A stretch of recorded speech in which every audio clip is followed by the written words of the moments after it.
खुदा कहते हैं कि एक दिन आ रहा है जब मैं सारी दुनिया को हिला दूंगा, लेकिन कुछ चीजें हैं जो हिलाई नहीं जाएंगी,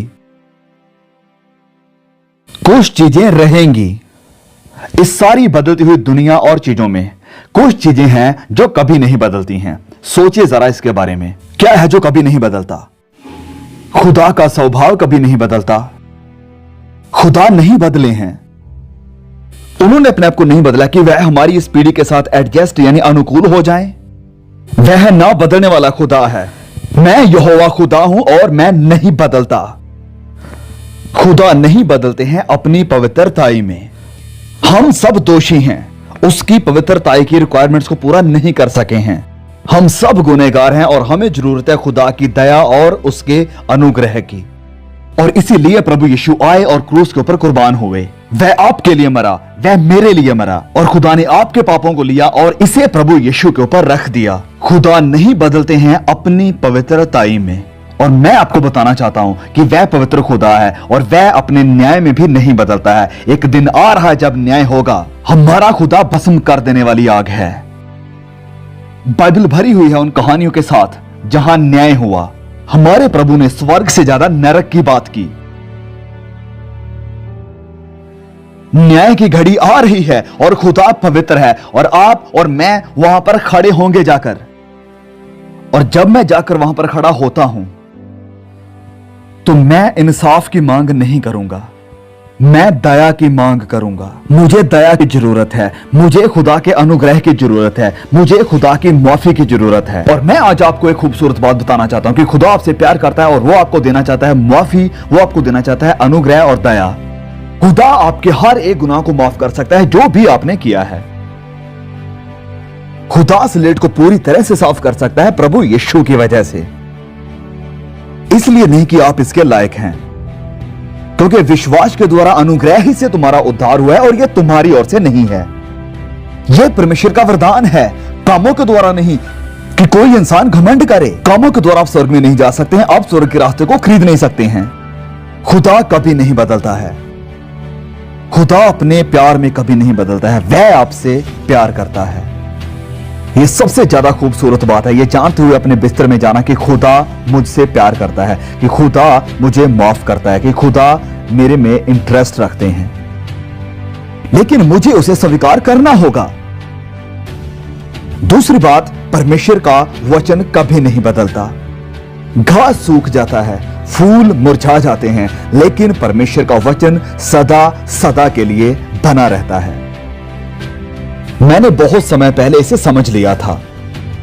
बहुत सी बातें हैं इस बाइबल में जो कि मैं नहीं समझ पाता हूं। कुछ सवाल आप मुझसे पूछ सकते हैं जिनका मैं जवाब नहीं दे सकता। इस किताब के सारे सवालों के जवाब मेरे पास नहीं है। कैसे ये सीमित दिमाग उस असीमित खुदा को समझ सकता है, मैं नहीं समझ सकता। सो एक दिन मैंने बाइबल को खोला और कहा कि ऐ खुदा, मैं विश्वास के साथ स्वीकार करता हूं कि यह तेरा वचन है, यह जीवित वचन है। और आखिर में नजात यानी मुक्ति का रास्ता भी नहीं बदला है। इन सारी ही सदियों में खुदा के राज्य का रास्ता अभी भी वही है जो पहले था। प्रभु यीशु ने कहा कि राह, सच्चाई और जीवन मैं हूं, बिना मेरे द्वारा कोई भी पिता के पास नहीं आ सकता है। वह कभी नहीं बदलेगा, लेकिन आपको जरूर बदलना होगा। बाइबल बताती है कि पुरानी बातें जाती रही, देखो सब नई हो गई हैं। एक बदलाव आपके जीवन में आना बहुत जरूरी है। आपके व्यवहार में बदलाव, परमेश्वर के प्रति आपके व्यवहार में बदलाव। सबसे ज्यादा आप परमेश्वर से प्यार करेंगे। पहला स्थान आप परमेश्वर को देंगे अपने जिंदगी के फैसलों में और चुनाव में। अपने प्रति आपके व्यवहार में बदलाव आना चाहिए। आपके जीवन में सबसे पहले स्वार्थ खत्म होगा। आप अब स्वार्थी नहीं रहे। अब आप कुछ भी नहीं करेंगे सिर्फ अपने आप को खुश करने के लिए और अपने मतलब के लिए। अपने पड़ोसी के प्रति आपके व्यवहार में बदलाव आना चाहिए। अपने पड़ोसी को अपने सम्मान प्यार करना होगा और इसलिए आपके जीवन में बदलाव होना बहुत जरूरी है। पुरानी बातें जाती रही, देखो सब नई हो गई हैं। और अगर आपके जीवन में बदलाव का कोई निशान नहीं है तो अच्छा होगा कि आप अपने जीवन को परखें कि क्या आप सच में मसीह हैं या नहीं। अगर आपका जीवन नहीं बदला है, अगर आपके जीवन से वो फल उत्पन्न नहीं हो रहे हैं जो आपके जीवन में होने चाहिए थे पवित्र आत्मा मिलने से, तो भला होगा कि आप विचार करें कि आपने सच में मसीह को पाया है या नहीं, क्योंकि खुदा की संतान के अंदर बदलाव बहुत जरूरी है। प्रभु यीशु ने कहा कि उनके फलों से तुम उन्हें जान लोगे। उनके फलों से, ये फल क्या हैं? और पवित्र आत्मा के फल ये हैं: प्रेम, शांति, आनंद और ये सब। क्या आप मसीह जीवन जी रहे हैं? क्या आपने अपने आप को प्रभु यीशु मसीह को दे दिया है? क्या आपने प्रभु यीशु मसीह के साथ रिश्ता कायम कर लिया है? और क्या आपके जीने के तरीके में, आपके व्यवहार में कोई बदलाव आया है? और अगर नहीं, तो हो सकता है कि आप मसीही नहीं हैं। आप शायद सोचें कि आप मसीही हैं, लेकिन आप नहीं हैं, क्योंकि मसीह वो है जिसने प्रभु यीशु को अपने जीवन में स्वीकार किया है और एक बदलाव उसके जीवन में अब दिखाई देता है। आज रात मैं आपसे पूछना चाहता हूं, क्या आप मसीही हैं? क्या आप एक मसीह का जीवन जी रहे हैं? मैं ये नहीं पूछ रहा कि आपके ऊपर मसीह का प्रभाव है। मैं ये भी नहीं पूछ रहा कि आप किसी चर्च के मेंबर हैं या नहीं। मैं आज रात आपसे पूछ रहा हूं कि क्या आपने प्रभु यीशु मसीह को पहना है? क्या आपके जीवन में कोई बदलाव आया है? मसीह के पीछे चलने की चुनौती को क्या आपने स्वीकार किया है? क्या उसके प्रति आप वफादारी से जीवन बिता रहे हैं? अगर नहीं, तो आज रात आप ये शुरू कर सकते हैं।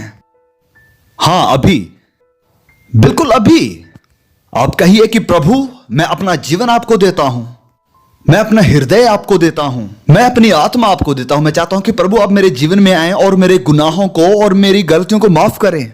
मैं आपके पीछे चलना और आपकी सेवा करना चाहता हूं। मैं निश्चय करना चाहता हूं कि मेरे गुनाह माफ हुए और मैं स्वर्ग में जा रहा हूं। मैं अपने परिवार में और अपने जीवन में बदलाव को देखना चाहता हूं। मैं बदलाव को चाहता हूं जहां मैं काम करता हूं। मैं अपनी जिंदगी प्रभु यीशु को समर्पित करता हूं। मैं मसीह यीशु का गवाह बनना चाहता हूं। मैं उसके आनंद और खुशी को चाहता हूं। कितने लोग मसीह होने का दावा करते हैं, लेकिन उनके जिंदगी में मसीह की शांति नहीं है, उनके जीवन में आनंद नहीं है, उनके जीवन में वो प्यार नहीं है, मसीह के साथ उनका कोई रिश्ता नहीं है। बहुत जल्द वह गुस्सा हो जाते हैं, वह नम्र नहीं है, ईर्ष्या और घमंड के साथ वह भरे हुए हैं। मैं आपको बताना चाहता हूं कि मसीही जीवन ऐसा बिल्कुल भी नहीं होता है। आज अपना जीवन प्रभु यीशु को दें और यह निश्चय करें कि वह आपके हृदय में रहता है।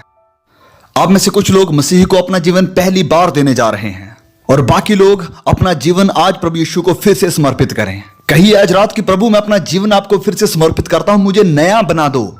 कहिए कि मैं अपने आप को आपके हाथों में सौंपता हूं। इस जगह पर खुदा सैकड़ों हजारों के साथ बात कर रहा है। आज आप सब आ जाइए और पश्चाताप करके प्रभु यीशु मसीह को ग्रहण कीजिए और कहिए कि मैं अपने जीवन की नई शुरुआत करने जा रहा हूं। मैं अपनी गलतियों को, अपने गुनाहों को मसीह की क्रूस के पास लाता हूं। मैं अपना सब कुछ मेरे उद्धारकर्ता के हाथों में दे देता हूं। मैं आपसे कहता हूं कि आगे आइए। अब आपको करना क्या होगा? आपको अपने गुनाहों से पश्चाताप करना होगा, जिसका मतलब है कि अपनी जिंदगी गुजारने के तरीके को आप बदलने के लिए तैयार हैं। ये करने की शायद आपके पास ताकत ना हो, वो आदतें छोड़ने की शायद आपके पास ताकत ना हो जो आपको लगता है कि गलत है। अपनी पत्नी को क्षमा करने की शायद आपके अंदर ताकत ना हो। आपकी जिंदगी में जो बदलाव जरूरी है, जो आपको लगता है कि बदलने चाहिए, शायद वो बदलने की आपके पास ताकत ना हो। अगर आप मसीह के अधीन हो जाते हैं तो वो आपको ताकत देंगे। आप कहेंगे कि बिल्ली, मुझे नहीं पता मैं क्या करूं, मैंने बपतिस्मा भी लिया है और चर्च भी जाता हूं, लेकिन मेरे अंदर शांति नहीं है, आनंद नहीं है, और जिस ताकत की आप बात कर रहे हैं ये भी नहीं है। कोई रास्ता है इसे हासिल करने का? यीशु ने कहा, रास्ता मैं हूं, आइए यीशु के पास। वह आपको नया बल और आपको नई सामर्थ देगा, एक नई शांति और नया आनंद और जीने के लिए मकसद देगा आपको। हर व्यक्ति को यह फैसला करना पड़ता है जो कोई भी इस पृथ्वी पर आता है। ये या तो संसार और इसकी अभिलाषाएं हैं, संसार के ईश्वर, और या फिर मसीही। आपके लिए इनमें से कौन है? आप किसे चुनेंगे? आपका फैसला क्या है?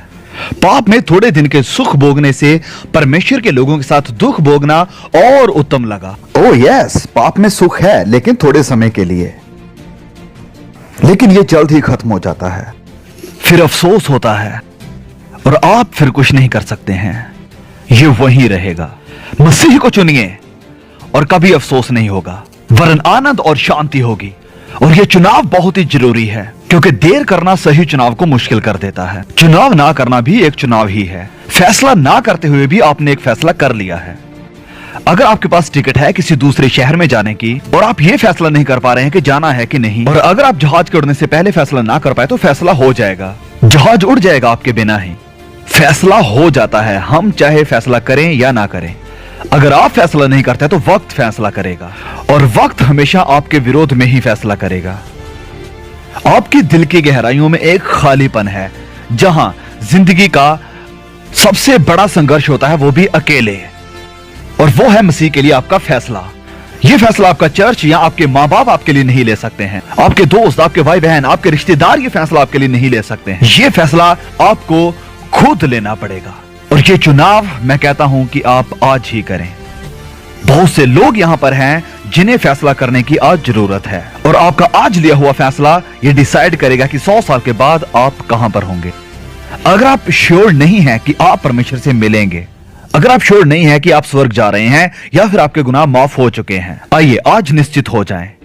मैं विश्वास करता हूं कि आप एक्सीडेंटली इस जगह पर नहीं आए हैं। मैं विश्वास करता हूं कि आप आज मुझे सुन रहे हैं, क्योंकि यह वह समय है जब आप परमेश्वर के साथ नए अनुभव से मिलने वाले हैं और उसे अपने हृदय में ग्रहण करेंगे।